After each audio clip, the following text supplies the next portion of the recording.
जय श्री राधे गोविंद। हमारी किशोरी जी हम सब पर अपनी कृपा बनाए रखे। आज हम इस वीडियो में ज्येष्ठ मास महात्म्य अध्याय 27 सुनेंगे। इससे पिछले वीडियो में हमने अध्याय 26 सुना था। अगर आपने वो अध्याय नहीं सुना तो उसे भी जरूर सुने। और आज हम इस अध्याय 27 में सत्यवान सावित्री कथा वर्णन सुनेंगे। तो सबसे पहले हम सर्वप्रथम भगवान श्री गणपति जी, अपने ईष्ट देव और अपने श्री सद्गुरुदेव भगवान के श्री चरणों में वंदन करते हैं और आज का अध्याय शुरू करते हैं। आप सब इस अध्याय को पूर्ण श्रद्धा भाव, भक्ति भाव और प्रेम से जरूर सुनिए। ऋषि लोग बोले कि हे स्कंद जी, दुख, शोक और भय से आक्रांत एकाकी वन में स्थित उस असहाय पतिव्रता मनस्विनी ने क्या किया। स्कंद जी बोले कि हे ऋषियों, सावित्री को पतिव्रता धर्मराज स्वयं आए। उस कृष्ण पिंगल वर्ण पुरुष को अत्यंत तेजवान देखकर वह पतिव्रता भामिनी बोली कि हे पुरुष, लोक भयंकर तुम कौन हो। यमराज बोले कि हे वरारोहे, हे मनस्विनी, तुम्हारे पति क्षिणायु हैं, और हे देवी, तुम्हारा दुर्विषय तेज सहन करने योग्य नहीं है। हे महाभागे, ये जानकर मैं स्वयं आया हूँ।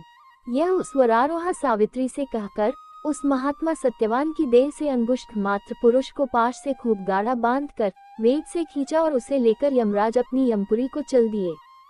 तत्पश्चात अपने पति की आत्मा के पीछे पीछे सावित्री भी चली। यमराज बोले कि हे महाभागे, तुम बहुत दूर तक चली आए हो, अब लौट जाओ और घर जाकर अपने मृत पति की औधर्वदैहिक पारलौकिक क्रिया कर्म कराओ। इस प्रकार यमराज के कहने पर उस समय सावित्री यमराज से बोली कि हे मानद, आपके समीप मुझे शर्म नहीं है और ना मुझे ग्लानि है। हे सुरेश्वर, विशेषकर मुझे पति के समीप ग्लानि हो भी कैसे सकती है। आप धर्म से पालन करते हैं और धर्म से बरतते हैं। आज आपका दर्शन निष्फल नहीं हो सकता तथा सत्पुरुषों का तो यहाँ तक कहना है कि आपका कभी भी निष्फल नहीं जा सकता तथा वेदों को जानने वाले कहते हैं कि सात पग साथ चलने से मैत्री हो जाती है। उस समय उसके वचन सुनकर धर्मराज जी प्रसन्न हो गए और वरों के मालिक तथा वरों के दाता यमराज ने सावित्री को वर दिया। सावित्री ने अपने सास ससुर के लिए नेत्र प्राप्ति, राज्य प्राप्ति तथा रूप का वर मांगा और पिता के लिए तथा अपने लिए 100 पुत्रों होने का वर मांगा तथा यमराज की आज्ञा से पति का जीवन रूपी वर भी मांगा। तदनंतर सुव्रता सावित्री ने धर्मराज की प्रदक्षिणा की। सावित्री के सभी वरों को देखकर यमराज अपने लोक को गए और सावित्री अपने पति के सिर को अपनी गोद में लेकर वटवृक्ष के समीप पूर्ववत बैठ गई। हे ब्राह्मण, उसके पश्चात वह सत्यवान जागकर यह वचन बोले कि हे वरारोहे, हे भामिनी, मैंने इस समय एक अद्भुत स्वप्न देखा और वह सब वृतांत जो धर्मराज ने किया था और कहा था वह सभी सावित्री जी को कह सुनाया। सावित्री ने भी जो बातचीत यमराज के साथ हुई थी सत्यवान को बतलाई। सूर्य नारायण के अस्त हो जाने पर राजा द्युमत्सेन अपने पुत्र के आगमन की आकांक्षा से इधर उधर दौड़ने लगे। राजा द्युमत्सेन पुत्र के आगमन की आकांक्षा से एक आश्रम से दूसरे आश्रम को जाते और पुत्र के न मिलने पर विलाप करने लगे कि हम दोनों अंधों की लकड़ी, लाठी, सामान वह सत्यवान बिना हम दोनों के कहाँ चला गया। इस प्रकार सपत्नीक वह राजा विलाप करता हुआ दुख से संतप्त होकर बारंबार हे पुत्र कहकर पुकारने लगा। हे ब्राह्मणों, इस प्रकार अकस्मात राजा द्युमत्सेन के नेत्र खुल गए।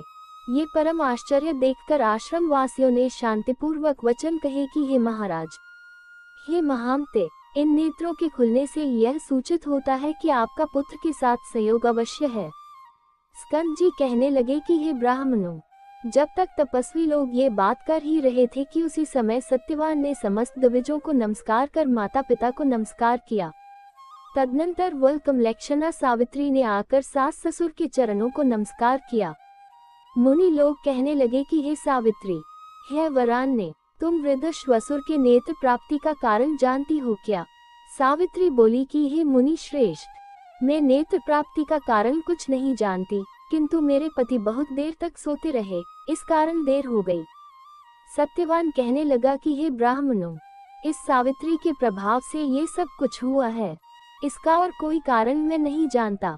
स्कंद जी कहने लगे, इस प्रकार सत्यवान के साथ बात हो रही थी कि इतने में ही राजा द्युमत्सेन के पूर्ववासी लोगों ने आकर कहा कि हे राजन, तुम्हारा शत्रु राजा मारा गया। जिस क्रूर मंत्री के द्वारा आपका राज्य हरण किया गया था वह मंत्री भी मारा गया। अतः ये सब पुरवासी आपके पास आए हैं। राज शार्दुल, हे आप उठिए, अपने राज्य हे प्रभु और का पालन चलकर करिए। हे राजन, आप मंत्री और पुरोहित के द्वारा राज्यासन पर अभिषिक्त हो। स्कंद जी बोले कि हे विप्रो, वह राज श्रेष्ठ पुरवासियों के साथ अपने पुर में जाकर अपने पितरों का राज्य प्राप्त किया। सावित्री और सत्यवान दोनों परम आनंद के भागी हुए। उनके बहुत शक्तिशाली 100 पुत्र उत्पन्न हुए तथा व्रत के प्रभाव से सावित्री के पिता अश्वपति के भी यमराज की कृपा से 100 पुत्र हुए।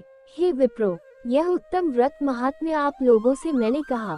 इस व्रत के प्रभाव से क्षणायु सावित्री का पति जीवित हो गया, इसलिए इस व्रत को सब स्त्रियों को करना चाहिए। यह व्रत पति सौभाग्य का फलदाता है। इति श्री ज्येष्ठ मास महात्म्य सत्यवान सावित्री कथा वर्णन 27वां अध्याय संपूर्ण। इसके आगे का वृतांत हम अगले अध्याय में सुनेंगे। आप सब उस अध्याय को भी जरूर सुनिए। तो आज का वीडियो यहीं तक, फिर मिलेंगे अगले वीडियो में। तब तक के लिए आप सभी को प्रेम भरी राधे राधे।